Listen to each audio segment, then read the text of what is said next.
silkii keessan irratti wanta isin fayyadu tokko isinitti agarsiisan afaan aappiin kun maaliif isin fayyada beektu quttoo silkii keessan keessa seene bishaan silkii keessan keessa seene isin jechuudha keessaa isin gurgurudha keessumaa namoonni irfooniidhaan malee silkii haasa'uu hin dandeenye yookiin immoo sagaleen silkiin keessan irfoonii malee sagalee isinii dhageessisuu dida jechuudha karaan maayikii isaa kun quttuudhaan cufamee jira jechuudha kan akkamitti keessaa baasuu dandeessu aappii kana gadi buufadhaa aappiin maqaan isaa maal jedhaa Clear Waver okay erga gadi buufatanii inni seentan akkasitti ergaala kanaan keessa seentanii jettanii bakka kana gadi cuqaassan walakkaa kana yeroo tokko akkasitti gadi cuqaassan jechuudha.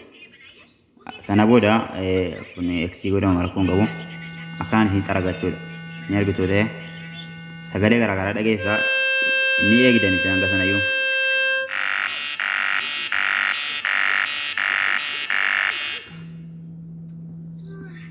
Hanga inni lakkaa'ee fixu ni eegdan jechuudha.